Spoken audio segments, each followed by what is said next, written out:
Okay, ready to learn something new? Let's move on.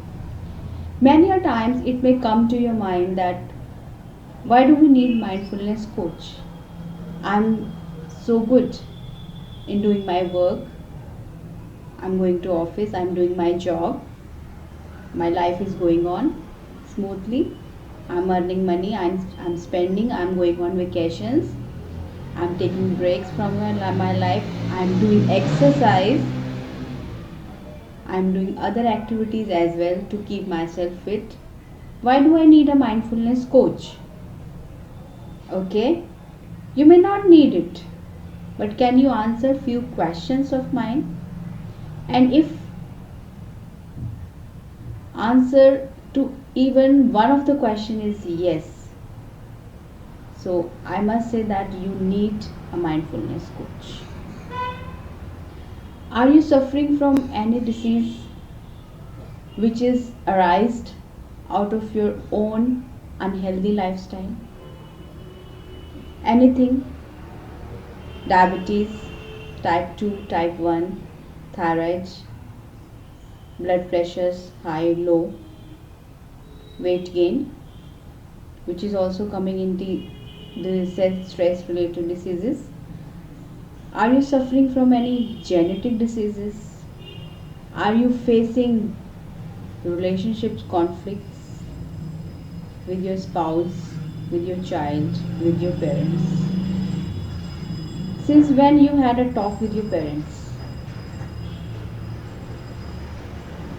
A week back, 15 days back, or a month back? When?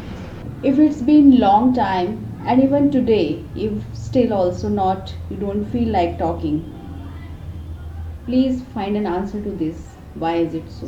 What's going on in your psyche, in your subconscious mind? What exactly? Either you find an answer yourself or you need a mindfulness coach. What kind of social relationships do you have? Do you judge your people around you quickly and then stick to that performa throughout your life? What happens if your junior in your office doesn't say good morning to you? Does it disturbs you throughout the day? What happens if your teenage child speaks against you? What do you do? Do you raise your hand or do you have so much ability to convince them? I'm also a mother of two teenage children. I think that if I would not have been in this segment of mindfulness coach, it would be difficult to deal with them. One 9-year class student of class 9 approaches to me. She failed in class 9th and she said that now I don't want to study because next time also I'll fail. She lost confidence in herself. Motivation zero. This happens with all of us when we face failures in our life.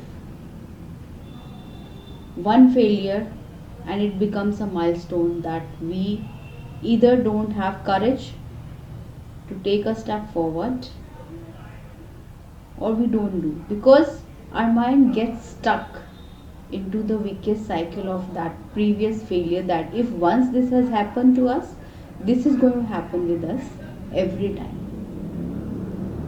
Do you have any of your story of your life which resembles with this, that at any point of time in your life you stuck at somewhere and you find it difficult to move on? Anything, don't forget to share it with me in the comment box. I would love to explore more on that and I would love to help you. So, the golden nugget for today is to make up your mind and stop attracting negative feelings from the persons and from the universe. Keep your mind on the track that even if something wrong has happened to you, you can still make your life better. You can still improve upon you. You can still do better things in your life. Start seeing the bigger picture. You can still enhance your motivation, your self confidence, your self awareness.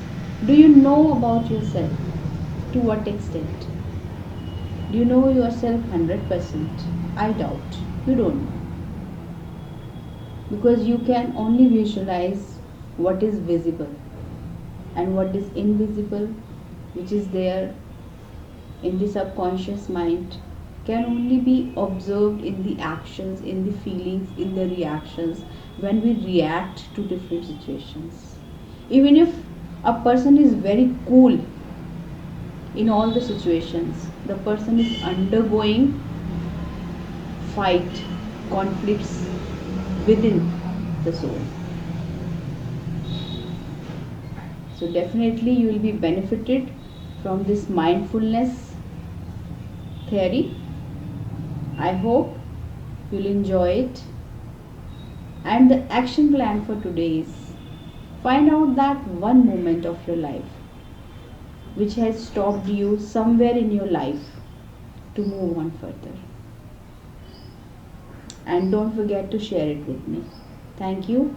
Bye bye and have a blissful day.